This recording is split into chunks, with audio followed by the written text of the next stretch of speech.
Hey guys, welcome to a very special episode here at Future Filmmakers. Today I'm going to share with you an interview I had with a real full-time filmmaker from Parker Walbeck's famous online film course. Be sure to subscribe to this channel, subscribe to his channel, and follow us both on Instagram to support us in our filmmaking journeys. Also, make sure you guys stick around to the end of this video to find out how you can be the next future filmmaker that I interview on this channel. Now, please sit back and relax as you listen to this amazing story from this very talented young filmmaker. Do you want to introduce yourself to start? What's up guys, my name is Mauricio Celis. I'm a filmmaker. I've been doing it for 3 years and I originally started in 2015. I used to do YouTube videos with my brother. We used to do like skateboarding videos back in the day, and I did most of the shooting, editing, and I came up with the ideas, and then like kind of got over it. I stopped skating. So then once I graduated high school, I went into college. I majored in graphic design,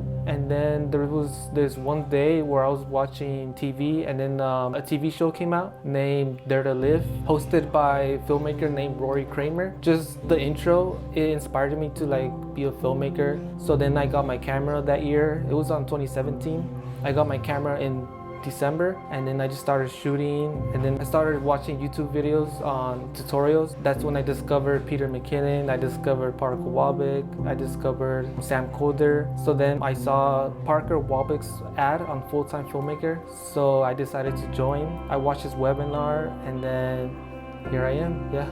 Sounds good. That leads us like really well into the first question, which is, how has being a full-time filmmaker changed your life?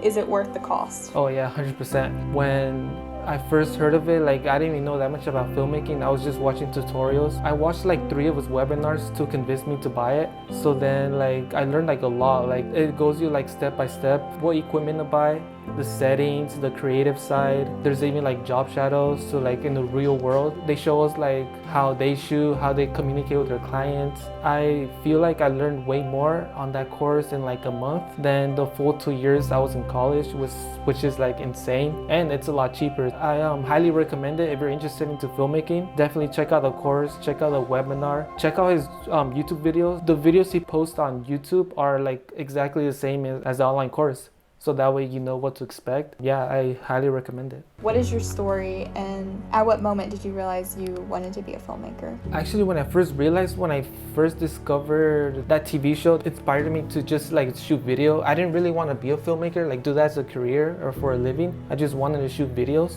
because I didn't think that like you could actually get paid or have like a decent job or could actually make 6 figures. I just wanted to do videos because I've always loved shooting videos and editing. I find it fun, and I think I wanted to turn filmmaking into a career when I made my first film. I shot a film with my brother because he graduated that year when I started filmmaking. So then I was like, oh, like this is actually fun. And then I just started going into YouTube, and then people were saying like you could actually make 6 figures doing video, and I was like imagine getting paid to do this and like actually enjoy doing this. Ever since I was a kid, I've always wanted to have like a job that I enjoy doing. You know, I wanna wake up like excited to work. You know, I love working. That's when I decided I wanted to make filmmaking as a career. I think it's a really eventful career, and there's like so much you can do, and people don't realize like how many jobs like there really is in filmmaking and stuff. And then videographers get paid a lot because it is a lot of work and they have a lot of talent and stuff. It's really cool. What's your favorite part of filmmaking and photography?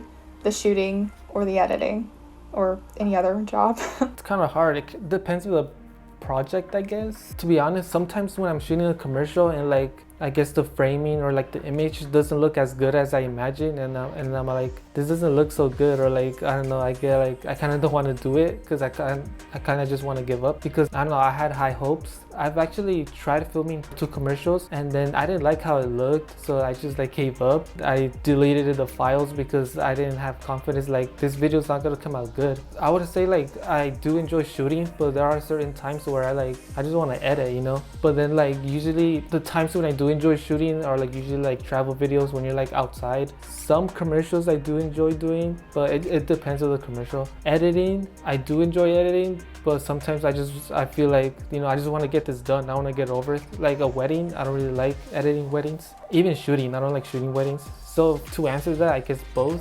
How many weddings have you shot? Because I've honestly never shot a wedding, so I don't know if I enjoyed it or not. I've only shot 2 weddings.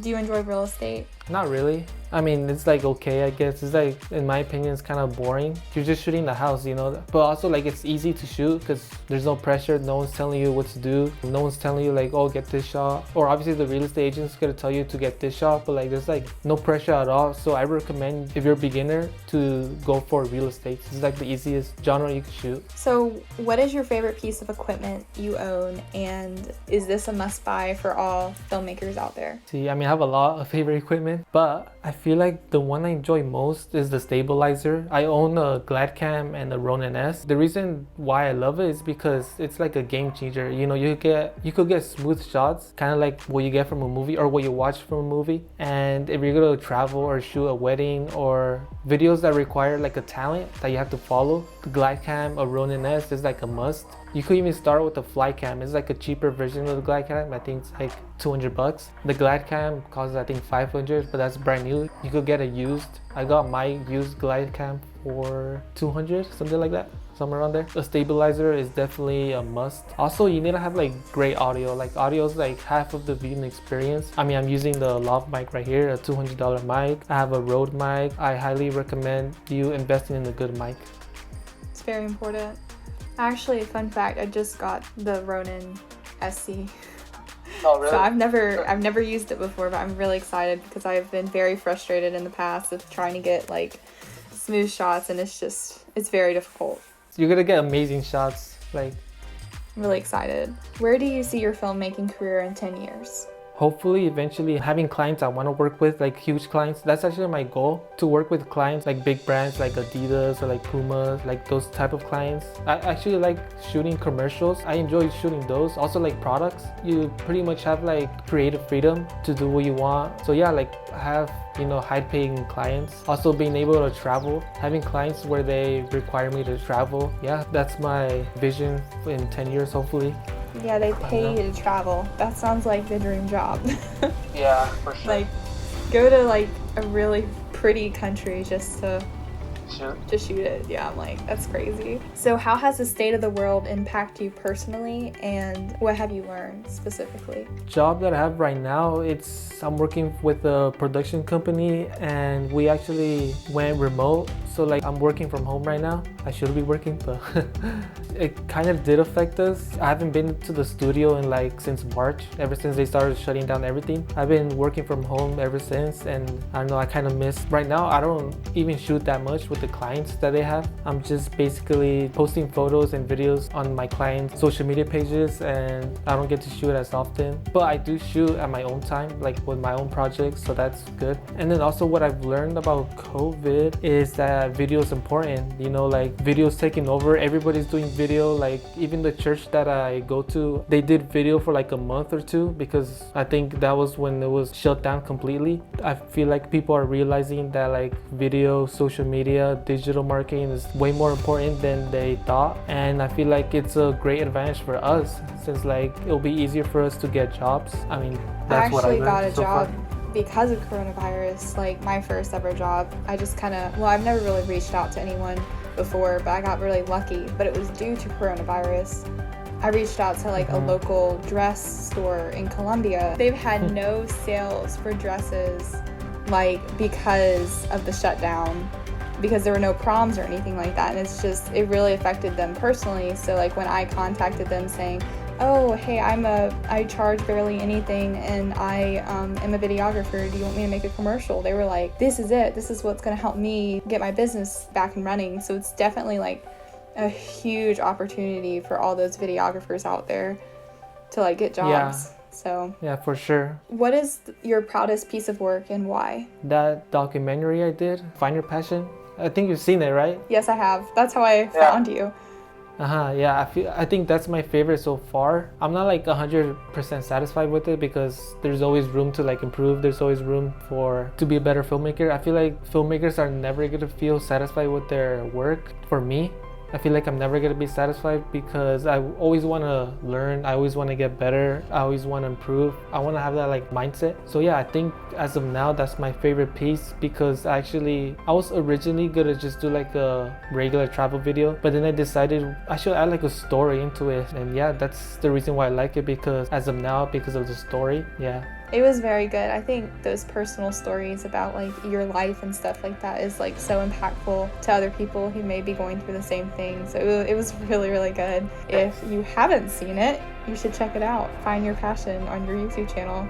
Definitely watch that because Appreciate it. It's so good. It really is. What is the biggest piece of advice you can give to a filmmaker who might be about to give up after years of trying? Ask yourself why you're doing it in the first place. If you want to do filmmaking for fun, then you shouldn't get like angry or like discouraged or give up, because you're doing it for fun, right? You enjoy doing it. And then also it takes time, you know, it's hard work.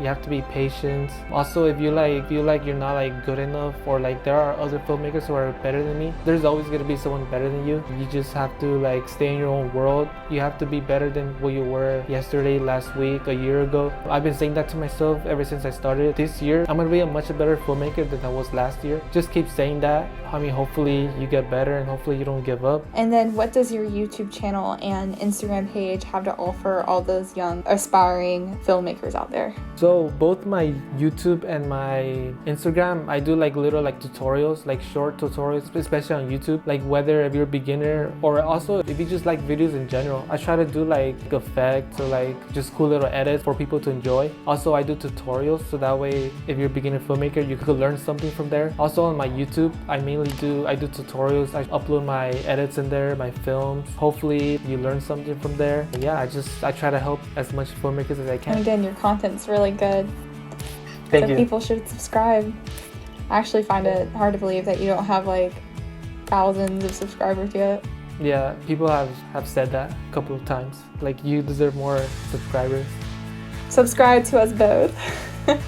Subscribe to my channel, Mauricio Celis, and subscribe to Future FilmMakers. So you guys get to join us on our journey as we become filmmakers. Yeah. We're already filmmakers. As we become more professional filmmakers. Yeah.